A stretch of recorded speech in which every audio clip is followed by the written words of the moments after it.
नमस्कार, आप देख रहे हैं रितम और मैं हूं आपके साथ कोमल पवार। तो चलिए खबरों का सिलसिला शुरू करते हैं। प्रधानमंत्री नरेंद्र मोदी ने आज जलवायु परिवर्तन से निपटने पर आधारित विश्व बैंक के कार्यक्रम को संबोधित किया। पीएम मोदी ने कहा कि जलवायु परिवर्तन से लड़ने के लिए सबसे शक्तिशाली तरीकों में से एक व्यवहार परिवर्तन है, जिसकी शुरुआत हर घर से होनी चाहिए। पीएम मोदी ने कहा कि जलवायु परिवर्तन का मुकाबला सिर्फ कॉन्फ्रेंस रूम की टेबल से नहीं किया जा सकता, इसे हर घर में खाने की टेबल पर लड़ना होगा। जब कोई विचार चर्चा टेबल से खाने की टेबल पर जाता है तो यह एक जन आंदोलन बन जाता है।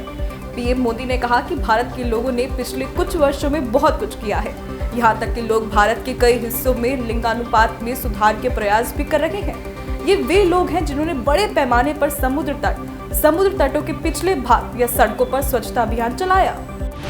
दिल्ली के शराब घोटाला मामले में सीबीआई ने मुख्यमंत्री अरविंद केजरीवाल को पूछताछ के लिए समन भेजा है।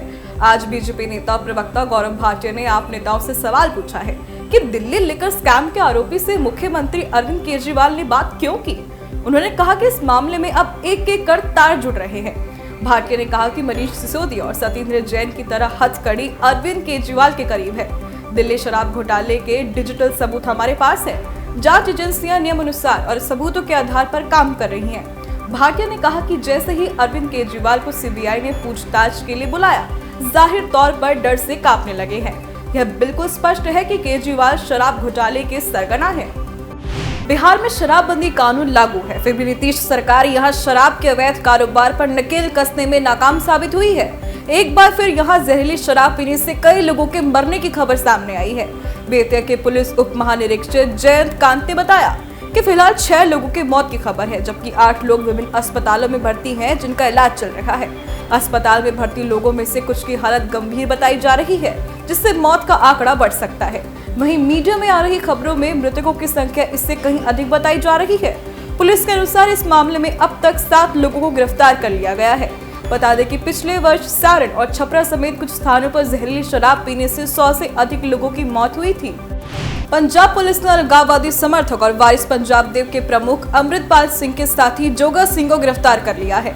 पंजाब के DIG border range Narendra Bhargava ने जानकारी देते हुए बताया है कि अमृतपाल सिंह के मुख्य सहयोगी जोगा सिंह को सरहिंद से गिरफ्तार किया है। इससे पहले बीते सोमवार को पुलिस ने अमृतपाल सिंह के करीबी पप्पलप्रीत सिंह को पंजाब के होशियारपुर से गिरफ्तार किया था। बता दें कि पुलिस ने अमृतपाल सिंह और उसके संगठन वारिस पंजाब दे के सदस्यों के खिलाफ पिछले महीने कार्रवाई शुरू की थी। अलगाववादी समर्थक अमृतपाल 18 मार्च को जालंधर जिले में पुलिस के जाल से बच निकला था और वह तभी से फरार है। केंद्रीय मंत्री अनुराग ठाकुर हिमाचल प्रदेश के दौरे पर हैं। आज यहां उन्होंने राहुल गांधी पर जमकर निशाना साधा। अनुराग ठाकुर ने कहा कि राहुल गांधी ने 2018 में कोर्ट से लिखित रूप में माफी मांगी थी। जो आज कहते हैं कि गांधी माफी नहीं मांगते, उस समय उन्होंने मांगी थी। अनुराग ठाकुर ने कहा कि राहुल गांधी ने तो माफी मांगी ही थी, पंडित नेहरू ने भी नाभा जेल में रहते हुए माफी मांगी थी, तब जाकर वे तड़ीपार से बाहर निकल पाए थे। गुजरात की राजनीति में अपने पैर जमाने की कोशिश कर रही आम आदमी पार्टी को बड़ा झटका लगा है। दरअसल आप के 6 पार्षदों ने बीजेपी की सदस्यता ग्रहण कर ली है। गुजरात के गृह मंत्री हर्ष सांघवी की मौजूदगी में ये 6 पार्षद भाजपा में शामिल हुए हैं। जिन पार्षदों ने भाजपा की सदस्यता ग्रहण की, उनमें स्वाति क्यादा, निराली पटेल, धर्मेंद्र बावलिया, अशोक धामी, किरण खुखानी और घनश्याम मकवाना शामिल हैं।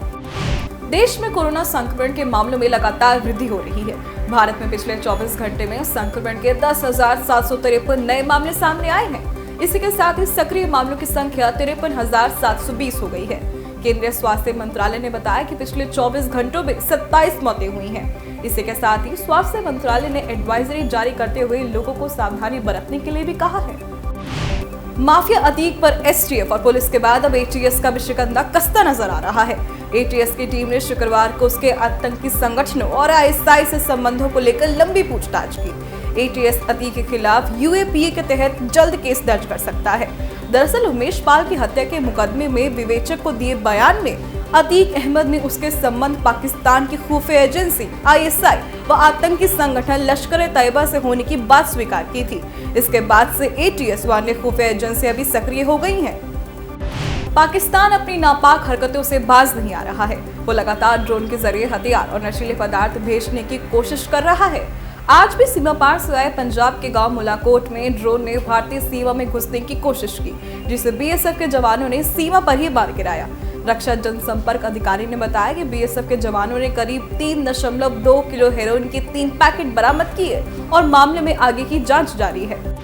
केंद्रीय जांच ब्यूरो ने पश्चिम बंगाल में करोड़ों रुपए के शिक्षक भर्ती घोटाले के सिलसिले में तृणमूल कांग्रेस के विधायक जीवन कृष्ण साहा के घर पर छापेमारी की।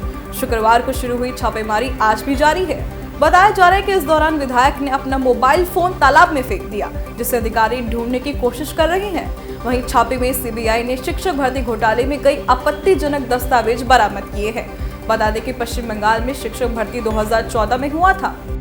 उड़ीसा के संबलपुर शहर हिंसा के मामले में जिला प्रशासन द्वारा अनिश्चितकाल के लिए कर्फ्यू लागू कर दिया गया है। वहीं इंटरनेट सेवा को भी 2 दिनों के लिए निलंबित कर दिया गया है। संबलपुर सदर के उप जिलाधिकारी प्रवेश चंद्र दंड सेना द्वारा शुक्रवार की देर रात कर्फ्यू का आदेश जारी किया गया था। डीआईजी ब्रजेश कुमार राय ने कहा कि शुक्रवार की रात संबलपुर में कई दुकानों में आग लगा दी गई और लोगों ने तोड़फोड़ की। इस हिंसा की घटना के बाद इलाके में शांति और स्थिति को सामान्य बनाए रखने के लिए प्रशासन ने कर्फ्यू लगाने का फैसला किया। बता दें कि एक धार्मिक शोभा यात्रा के दौरान पथराव के बाद हिंसा भड़की थी। उत्तर प्रदेश के शाहजहांपुर में श्रद्धालुओं से भरी ट्रैक्टर ट्रॉली पलट गई। सड़क किनारे लगी पुल की रेलिंग तोड़कर ट्रैक्टर ट्रॉली नदी में जा गिरी। हादसे में महिलाओं व बच्चों सहित 20 से ज्यादा लोगों की मौत हुई है। ये सभी श्रद्धालु गर्रा नदी में जल भरने आए थे। हादसे की सूचना मिलते ही पुलिस मौके पर पहुंचे बचाव कार्य किया। तो वहीं इस हादसे में मुख्यमंत्री योगी आदित्यनाथ ने दुख जताते हुए ट्वीट कर कहा कि जान गंवाने वाले श्रद्धालुओं की आत्मा को शांति मिले। साथ ही उन्होंने घायलों को तत्काल अस्पताल पहुंचाकर जिला प्रशासन के अधिकारियों को उनका समुचित इलाज कराने के निर्देश दिए हैं। महाराष्ट्र के रायगढ़ के खोपोली इलाके में मुंबई पुणे हाईवे पर आज सुबह एक बस खाई में गिर गई। इस हादसे में 13 लोगों की मौत हो गई, जबकि 25 से ज्यादा लोग घायल हैं। घायलों को इलाज के लिए अस्पताल में भर्ती कराया गया है। रायगढ़ एसपी सोमनाथ घारगे ने बताया कि बस पुणे से मुंबई जा रही थी। बस में हादसे के दौरान लगभग 45 यात्री सवार थे। राष्ट्रीय राजधानी के सरकारी स्कूलों के नियमित और अतिथि शिक्षक अब दिल्ली में साक्षरता की अलख जगाएंगे। ये शिक्षक अनपढ़ लोगों को साक्षर करेंगे। केंद्र सरकार की ओर से शुरू किए गए नव भारत साक्षरता कार्यक्रम के तहत ये शिक्षक फिलहाल घर घर जाकर निरक्षर व्यक्तियों का सर्वे कर रहे हैं। शिक्षा विभाग के एक अधिकारी के अनुसार इस योजना का उद्देश्य वर्ष 2027 तक हर व्यक्ति को साक्षर करना है। फिलहाल दिल्ली के 5 जिलों में ये योजना चल रही है, जिसमें पूर्वोत्तर दिल्ली, नई दिल्ली, मध्य दिल्ली, उत्तर पूर्वी दिल्ली, दक्षिण पश्चिम ये जिला शामिल है। देश के विदेशी मुद्रा भंडार में 7 अप्रैल को समाप्त सप्ताह में 6.306 अरब डॉलर की वृद्धि हुई। आरबीआई के ताजा आंकड़ों के अनुसार अब विदेशी मुद्रा भंडार बढ़कर 584.755 अरब डॉलर पर पहुंच गया है। बीते 9 महीने में विदेशी मुद्रा भंडार का यह उच्च स्तर है। आंकड़ों के अनुसार 7 अप्रैल को समाप्त सप्ताह में एफसीए में 4.74 अरब डॉलर की वृद्धि रही और यह 514.431 अरब डॉलर पर पहुंच गया है। वर्ष 2023 की मोस्ट अवेटेड तेलुगु फिल्मों में से एक शाकुंतलम सिनेमाघरों में दस्तक दे चुकी है। शाकुंतलम को ऑडियंस और क्रिटिक्स दोनों से ही पॉजिटिव रिव्यू मिला है। फिल्म की कमाई को लेकर आई रिपोर्ट के अनुसार शाकुंतलम ने रिलीज के पहले दिन यानी शुक्रवार को इंडियन बॉक्स ऑफिस पर 5 करोड़ का कारोबार किया है। इससे अलग यूएस बॉक्स ऑफिस पर फिल्म ने $125,000 की कमाई की है। सेंट्रल आर्म्ड पुलिस फोर्स यानी सीएपीएफएस में कांस्टेबल जीडी भर्ती के लिए आयोजित होने वाली परीक्षा अब 13 क्षेत्रीय भाषाओं में भी कराई जाएगी। गृह मंत्रालय ने इस संबंध में अधिसूचना जारी की है। इसके अनुसार अब तक हिंदी इंग्लिश में होने वाली भर्ती परीक्षा अब विभिन्न क्षेत्रीय भाषाओं में भी आयोजित की जाएगी। गृह मंत्रालय के इस निर्णय से लाखों उम्मीदवार अपनी क्षेत्रीय भाषा में परीक्षा में भाग ले सकेंगे। बेंगलुरु की एक अंतरिक्ष प्रौद्योगिकी कंपनी ने स्वदेशी रूप से विकसित की गई NAVIC चिप का शुभारंभ किया है। इसकी सहायता से स्कूल बसों, हथियार प्रणाली को ट्रैक करने में मदद मिलेगी। यह नागरिक और रक्षा क्षेत्र में भारत की अपनी नेविगेशन उपग्रह प्रणाली का उपयोग कर सकती है। 12 नैनोमीटर चिप को एक मोबाइल फोन या किसी भी हाथ में रखने वाले डिवाइस से स्थापित किया जा सकता है।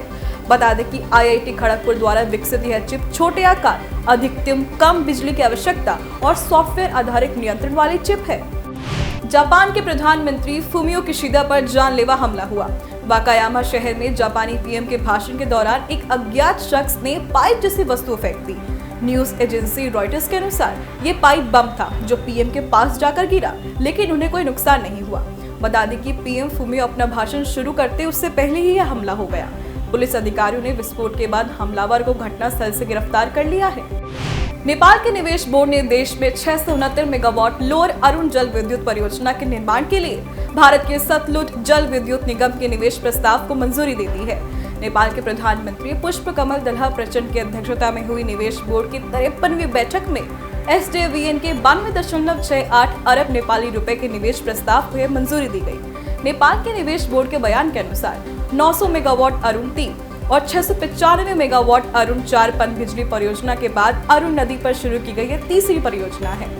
पूर्वी कांगो के इटूरी प्रांत में एक विद्रोही गुट ने 42 लोगों की हत्या कर दी। सिविल सोसाइटी बनरियारी किलो में ऑर्गेनाइजेशन के प्रमुख डुडोने लोसा ने कहा कि कोडेको मिलिशिया समूह द्वारा दजुगो क्षेत्र के 3 शहरों पर हमला किया गया।